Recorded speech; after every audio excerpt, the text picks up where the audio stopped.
Hello guys! Hello Earth Signs! Hello Virgo, Capricorn, and Taurus. Welcome dito sa aking channel, Kapalaran 888. Welcome. Alamin natin kung anong messages, vibration, gabay energy para sa inyong lahat. Ito ay general reading guys, so pwede kang makaresonate. Earth Signs, Virgo, Capricorn, and Taurus.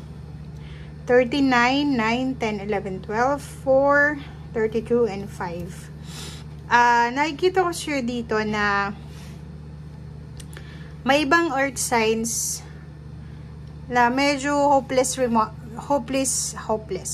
sila sa usaping financial, kasi pwedeng kahit saan sila pumunta ngayon, lalo sa araw na ito siguro or kahapon or few days, nahihirapan sila maghanap ng trabaho, parang ganun. So kung makikita mo dito, medyo desperado, medyo nag-aalala yung iba sa inyo sa usaping pera.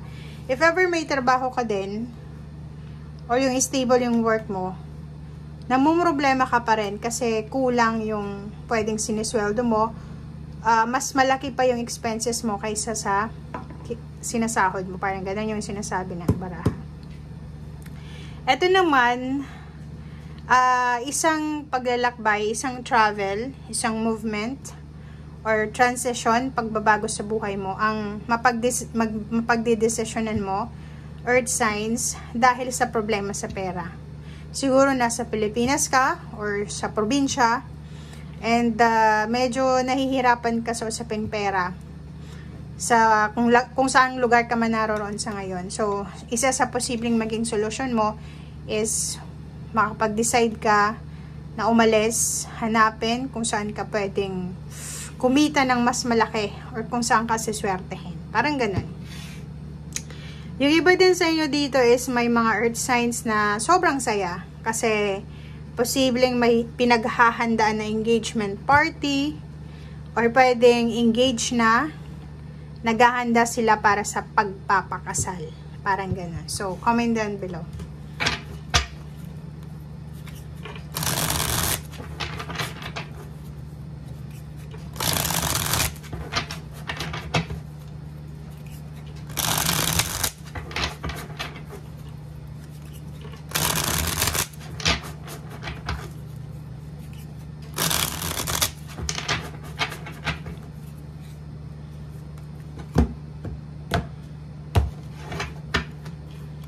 Okay. 6 of Pentacles. Wow. May earth signs dito, especially Taurus siguro. Taurus.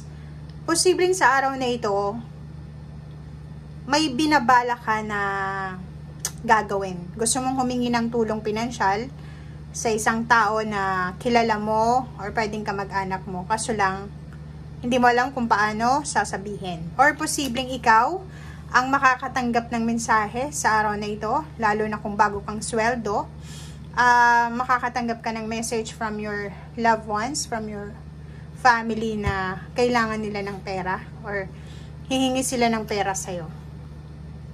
Diba, oh? Message. Yun yung parang sinasabi ng bara sa'yo, makakatanggap ka. It's either ikaw yung hihinga ng pera or ikaw yung manghihingi ng pera through message or chat or call. Okay. So, Ace of Pentacles, nakikita ko sa inyo dito na yon, especially yung mga sobrang desperado sa paghahanap buhay. May mga binabala kayo na actions. Yon, pwedeng gusto nyong magkaroon ng additional income. Kung may full-time ka na, gusto mo pang magkaroon ng part-time. Or siguro yung iba sa inyo, kinikwenta nyo, diba? Kinakalculate nyo yung kinikita nyong pera every month. And yung homesickness na nararamdaman nyo, lalo kung nagtatrabaho kayo malayo sa pamilya mo, marirealize mo na mas okay na siguro magtrabaho ako malapit lang sa pamilya ko, pero hindi ako nalulungkot ng ganito. Pero konti lang yung sweldo ko, parang ganun. Okay, 2 of Swords. Yun, oh, diba? Mayroon kang confusion, medyo nahihirapan kang mag-isip, or nahihirapan kang solusyonan yung problema mo dito. Kasi, for example, may trabaho ka, malaki yung kinikita mo, pero malayo ka sa pamilya mo. Like OFW ka or nasa Pilipinas ka, pero yung pamilya mo nasa probinsya. Parang gano'n, ikaw nasa city. Gusto mong magkaroon ng time, balance with your family and work, pero hindi siya posible. So, posibleng magkakaroon ka ng idea na bakit kaya hindi na lang ako magtrabaho doon, malapit sa kanila. Pero, hindi ko alam kung tama ba tong decision na gagawin ko. Parang gano'n, no? Diba? Trabaho. So, medyo confused ka. Medyo hindi mo alam kung ano yung solusyon na gagawin mo tungkol sa trabaho. Nahihirapan ka na pagdesisyonan or magdesisyon tungkol sa trabaho. Ngayon, trabaho. Puro trabaho, decision making. And, relationship din eh. Parang nakikita ko sa'yo dito in family life.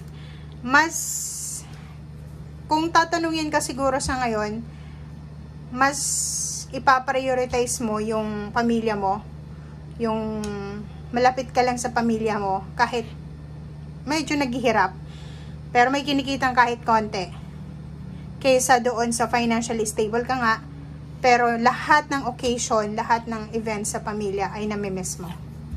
Oh, diba? So, nakikita ko sa'yo dito na masyado kang family oriented. Lahat kayo, lahat, earth signs, Virgo, Capricorn, and Taurus, especially yung mga Virgo dito, masyado silang close sa kanilang pamilya, na mas pipiliin nilang kumita ng konti lang, ng yung tama lang, pero kasamang pamilya. Two of Cups and Five of Wands. Kaso lang, mag-iingat ka sa araw na ito, dahil posibleng may mag-asawa, magkarelasyon, magkapatid, magkaibigan, ang mag-aaway. Or posibleng may pagkakataon kayong mag-away or magkaroon ng rason para magdiskusyon, rason para hindi magkaunawaan. Okay? Ang nakikita ko sa'yo dito, pwedeng dahil yan sa pera or dahil yan sa decision making mo or decision making nila. So, pwedeng involve yan yung kapamilya mo, kung may asawa ka, girlfriend, boyfriend, parents, or siblings, or kung sino man ito na involved sa'yo. Okay? So, yun. So, nakikita ko sa'yo dito na kailangan mong kumalma. Huwag mong papatulan kung sino man ito na gustong sirain yung peace mo. Okay? Kalma lang.